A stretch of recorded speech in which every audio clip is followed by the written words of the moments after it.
வணக்கம். ஏகியூப் TV Tamil astro சேனலின் அன்பு நேயர்களே, ஜூலை 2026 முதல் ஆகஸ்ட் 1 வரை உள்ள இந்த வார கும்ப ராசி வார ராசிபலனை பார்க்கலாம். இந்த வாரம் சூரியன் வாரம் முழுவதும் கடக ராசியில், செவ்வாய் ரிஷப ராசியில், புதன் ஜூலை 30 வரை மிதுன ராசியிலும், ஜூலை 31 முதல் கடக ராசியிலும், குரு வாரம் முழுவதும் கடக ராசியிலும், சுக்கிரன் வாரம் முழுவதும் சிம்ம ராசியிலும், சனி வக்ர நிலையில் மீன ராசியிலும், ராகு வாரம் முழுவதும் உங்கள் கும்ப ராசியிலும், கேது வாரம் முழுவதும் சிம்ம ராசியிலும் பயணம் செய்கின்றனர்.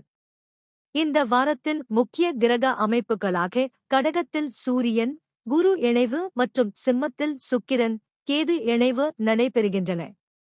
கும்ப ராசிக்காரர்களுக்கு இந்த வாரம் உழைப்பின் மதிப்பு உயர்ந்து, வாழ்க்கையை ஒழுங்குபடுத்திக் கொள்ளும் வாய்ப்புகள் அதிகரிக்கும் வாரமாக அமைகிறது. சூரியனும் குருவும் 6ஆம் வீட்டில் இணைந்து இருப்பது இந்த வாரத்தின் மிக முக்கியமான பலமாகும். கோசார விதிப்படி 6ஆம் வீட்டில் சூரியன் சுப பலனை அளிக்கிறார்.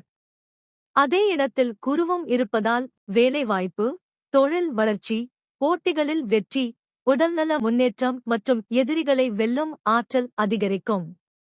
நீண்ட நாட்களாக நிலுவையில் இருந்த பணிகள் மீண்டும் வேகம் பெறும். அலுவலகத்தில் உங்கள் உழைப்பிற்கு பாராட்டும் அங்கீகாரமும் கிடைக்கும்.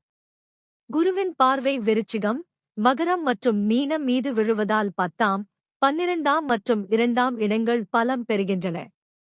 தொழிலில் முன்னேற்றம், குடும்ப வருமானத்தில் வளர்ச்சி மற்றும் வெளிநாட்டு தொடர்புகளில் நல்ல வாய்ப்புகள் உருவாகும். குடும்பத்தில் இருந்த சில குழப்பங்கள் படிப்படியாக குறைந்து அமைதியான சூழல் உருவாகும். பொருளாதார திட்டங்களை நீண்ட கால நோக்கத்துடன் அமைத்தால் நல்ல பலன் கிடைக்கும். செவ்வாய் 4ஆம் வீட்டில் பயணிப்பதால் வீடு, வாகனம் மற்றும் குடும்ப விஷயங்களில் பொறுமையுடன் செயல்படுவது நல்லது. கோசார விதிப்படி இது முழுமையான சுபநிலை அல்ல, எனவே குடும்ப உறுப்பினர்களின் கருத்துகளுக்கு மதிப்பளித்து செயல்படுங்கள். வீடு அல்லது சொத்து தொடர்பான முடிவுகளை அவசரப்படாமல் எடுப்பது நல்லது. புதன் ஜூலை 30 வரை 5ஆம் வீட்டில் இருப்பதால் கல்வி, பிள்ளைகள் மற்றும் முதலீடுகள் தொடர்பான விஷயங்களில் கவனமாக முடிவெடுப்பது நல்லது. ஜூலை 31 முதல் புதன் 6ஆம் வீட்டிற்கு மாறுவதால் இது உங்களுக்கு மிகவும் சாதகமான மாற்றமாக அமையும். கோசார விதிப்படி 6ஆம் வீட்டில் புதன் சுப பலனை அளிப்பதால் வேலை, போட்டித் தேர்வுகள், வணிக பேச்சுவார்த்தைகள் மற்றும் வழக்குகளில் நல்ல முன்னேற்றம் ஏற்படும். உங்கள் புத்திசாலித்தனமான அணுகுமுறை பல சவால்களை வெற்றியாக மாற்றும். சுக்கிரனும் கேதும் 7ஆம் வீட்டில் இணைந்து இருப்பதால் திருமண வாழ்க்கை மற்றும் கூட்டுத் தொழிலில் ஒருவரை ஒருவர் புரிந்து கொண்டு செயல்படுவது மிகவும் முக்கியம். கோசார விதிப்படி 7ஆம் வீட்டில் சுக்கிரன் சுபநிலை அல்ல, இருப்பினும் இனிமையான உரையாடலும் விட்டுக் கொடுக்கும் மனப்பான்மையும் உறவுகளை வலுப்படுத்தும். புதிய கூட்டாண்மைகளில் முழுமையான ஆய்வுக்குப் பிறகு முடிவெடுப்பது நல்லது. சனி வக்ர நிலையில் 2ஆம் வீட்டில் பயணிக்கிறார்.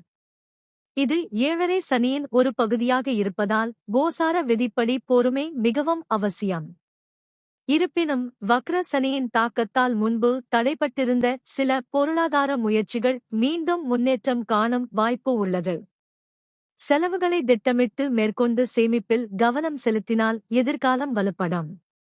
ராகு உங்கள் ஜென்ம ராசியிலேயே இருப்பதால் புதிய சிந்தனைகள், புதிய இலக்குகள் மற்றும் வாழ்க்கையில் மாற்றங்களை ஏற்படுத்தும் எண்ணங்கள் உருவாகலாம். கோசார விதிப்படி ஜென்ம ராகு இருப்பதால் அவசர முடிவுகளைத் தவிர்த்து நிதானமாக செயல்படுவது நல்லது. தன்னம்பிக்கையை இழக்காமல் அனுபவமிக்கவர்களின் ஆலோசனையை ஏற்றுக்கொண்டால் நல்ல முன்னேற்றம் கிடைக்கும்.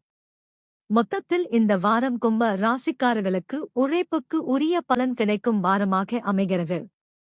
சூரியன், குரு இணைவு வேலை, தொழில் மற்றும் உடல் நலத்தில் நல்ல முன்னேற்றத்தை அளிக்கும். புதனின் ராசி மாற்றம் வார இறுதியில் மேலும் சாதகமான சூழலை உருவாக்கும். சனி பொறுமையை கற்றுக் கொடுக்க, குரு வெற்றிக்கான பாதையை திறக்கிறார். அமைதியான சிந்தனை, ஒழுக்கம் மற்றும் இறைநம்பிக்கையுடன் செயல்பட்டால் இந்த வாரம் உங்கள் வாழ்க்கையில் பல நல்ல மாற்றங்களை உருவாக்கும். அனைவருக்கும் வளமும் நலனும் வெற்றியும் நிறைந்த இனிய வாரமாக அமைய வாழ்த்துகள்.